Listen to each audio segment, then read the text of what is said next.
Dude, the fucking Bernie Sanders podcast. Yeah, I didn't Can we get to talk watch about all that of for a it. second? Yeah. Because that came on when we I know. when we were coming down from the trip, allegedly. But so let's talk about the political climate real quick, because we have similar views, but not necessarily identical or anything. Yeah. I think we're pretty close. I think we're pretty close. Yeah. What did you think of Bernie Sanders on Joe Rogan, and what do you think that did for him in his campaign? So I will admit that I didn't get to watch the entire thing. I watched maybe the first 20 minutes, 15 minutes. Okay, it's like an hour. Yeah, so but I heard that he got a lot more momentum. What does it have? It had 6 million views the last time that I looked at it. Yeah. Yeah, it was somewhere big. in that range. And then there was a 7. huge push for Joe Rogan to moderate the debates. All the debates, which is hilarious. That would be very funny. So here's why people wanted him to moderate the debates, is because it was an unfiltered, hour long, potentially 2 hour, because he's had Andrew Yang on, he's had on Tulsi Gabbard, so he's had on a bunch of candidates. Has he had any Republican candidates on? Well, what Republican candidates? Trump. Yeah. I mean, maybe they'll try to primary him, but But he hasn't had any senators or of the Republican Party or anything like that, right? There is somebody who wants to primary him. Yeah. But he's just as bad as Trump. The dude's a racist, so it's this guy Joe Walsh. Yeah, I've heard of that dude. Yeah, and he's got some tweets that would make you be like, okay, bro. He had Joe Walsh on? That's dog whistling. No, he didn't. But I'm saying that that's the guy who wants to primary Trump. But no one else is trying to primary him. So, because the Republican Party is like, well, we don't love him, but we can get him to get all of our agenda passed. So whatever. Yeah. But the reason why they want Joe to host the debates, it's not because Joe's just the best reporter of all time or anything like that, because he's not. He's a comedian. But what he does do is he lets the people talk, and he'll push back on something if he feels like he knows enough about it to push back on it. And one of the things that I really enjoyed is that he gave a bunch of typical right-wing counterpoints to Bernie in a way that, not that he believed it even, that he was just well, what do you say to somebody who believes this? Yeah, right? And guess what? Bernie actually has an answer. And I think when he explained his answer about the trade tax, where it was 1% of all trades gets, or I think it was 1% of all trades, you tax that. Not that much money. And that alone, because of the sheer number of trades, especially because half these trades are fucking automated by an algorithm anyway, that alone can pay for student loans and stuff. Yeah. So, when he breaks it down like that, and he's not, got some hacky MSNBC or CNN journalist that's not going to let him finish his point and not going to let him tell the whole thing. Respond to this very complicated question in 12 seconds. Yes, exactly. And he even says that in that podcast where he's like, I don't like the debates because, I'm supposed to respond to this shit in 30 seconds. Yeah, how do you 45 solve seconds. healthcare in 10 seconds? Good luck. Yeah, you can't. And so I think people are fiending for that kind of thing where I'm sorry, but it's, theater. It's like political theater when you watch the debates. It's a joke because no one's really getting a good answer in. It's all about the gotcha moments.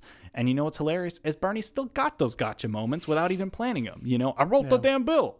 I fucking loved that quote because it was he does know what's in it. Right. You're an idiot. You should have done your research before you said a comment like that. Yeah. But then again, Tim Ryan and all of those people, complete hacks. They're useful idiots that for the establishment, And I think the reason why the people who are most popular right now in the campaign, Biden is popular purely based on the idea 30330. Yeah. So if you guys haven't seen that video, it's fucking hilarious. Yeah. He's getting pretty senile. Dude, there's a bunch of videos of him now getting senile. And did you see that his blood, his eye bled during the climate hall? Yeah, the climate town hall. It was literally he looked terrible. He couldn't answer a single question properly. He didn't have the facts. It just looked bad. So the only reason why he's popular is literally from just I like Obama. He was his VP, right? Yeah, fuck it, I'll vote for him. They don't really know. These are people who are not that keen in or paying attention. But then for the people who are paying attention, the most popular candidates are who? Bernie and Elizabeth Warren. And why? So Bernie, because he says what he means. He said the same shit for fucking 40 years. And you can tell he believes in what he's saying.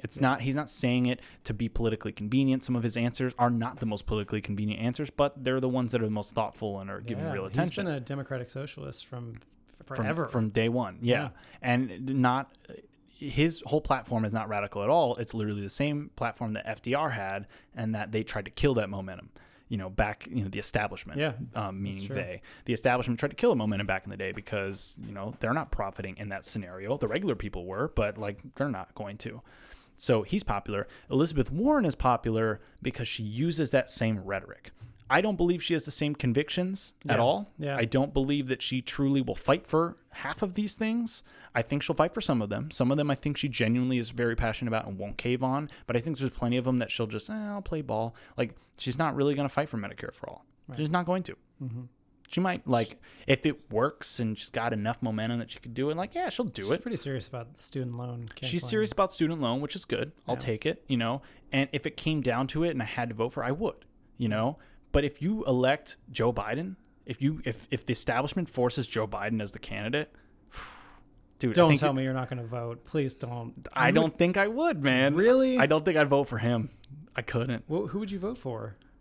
I'm not voting for Trump, so I don't know. But I feel like not voting is a vote for Trump. That's like the whole people who didn't vote in the Hillary Trump election. I voted for Jill. Yeah, but that's. But here's the thing. I know, and people are gonna hate me for admitting that. Literally anybody is better than what we have. Even Joe Biden. He's really not that much better, but okay.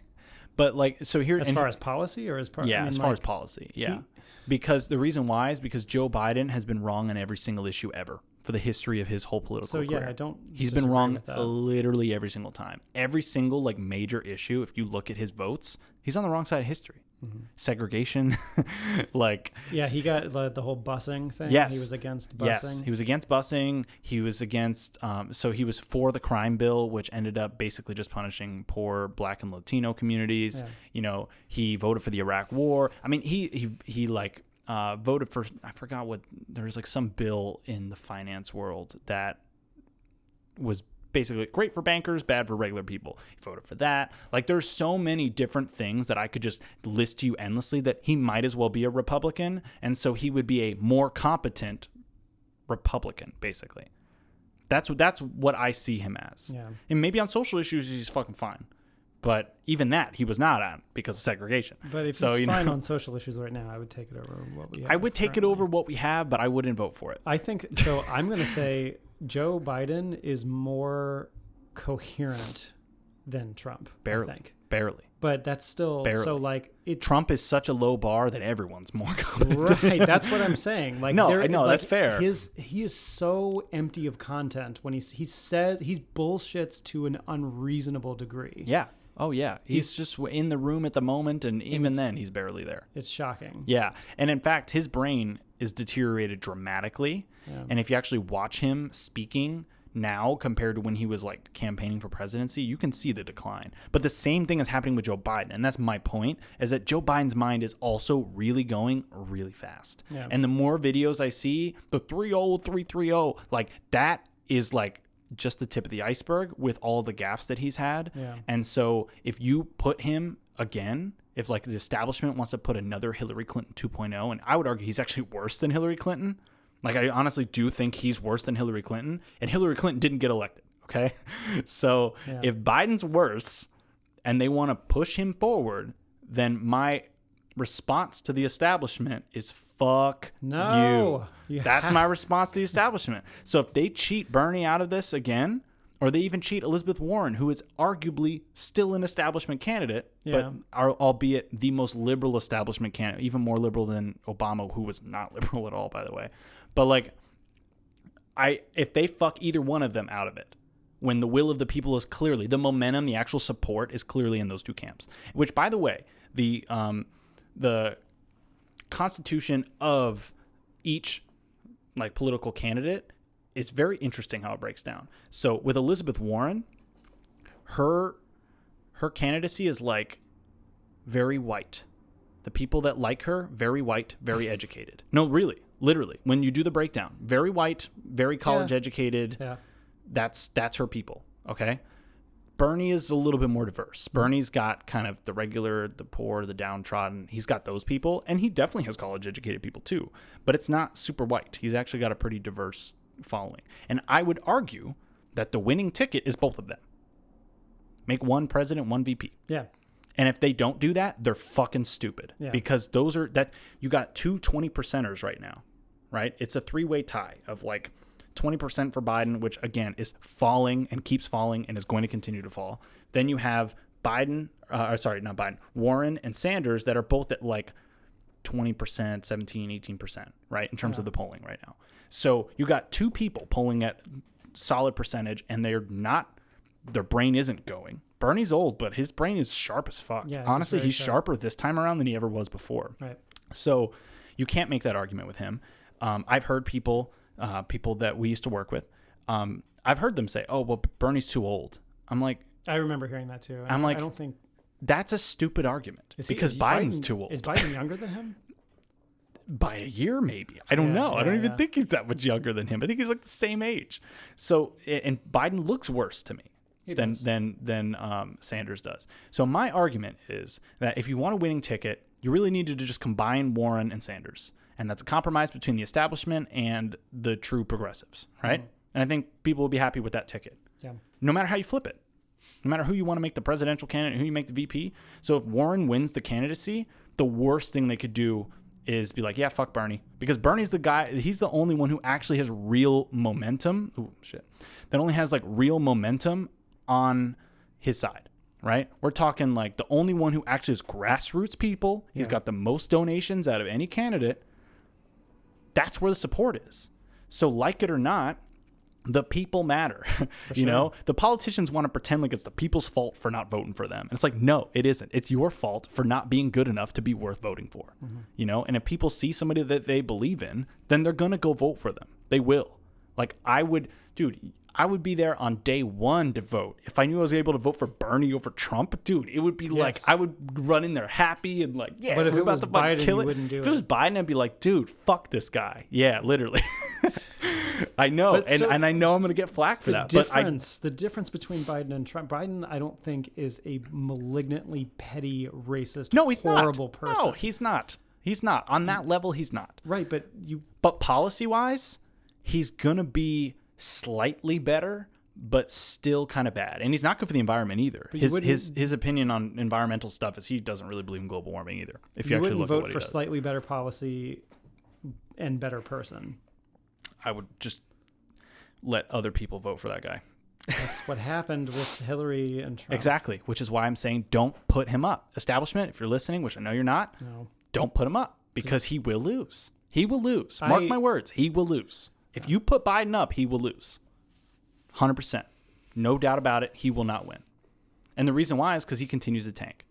He continues to tank, dude. His support, the more he talks, the more he falls. Yeah. And the funny part is his campaign staff, literally their strategy is as little exposure as possible. How well did that work for Hillary? Because her staff had the same situation. I'm still mad at CNN for blocking out Bernie. Dude, they were so biased towards Hillary. Dude, they literally showed an empty podium for Trump while Bernie talked to 30,000 people. It's fucking infuriating. At the same time. Literally, they showed for 30 minutes an empty podium while Bernie was talking to a rally of 30,000 people.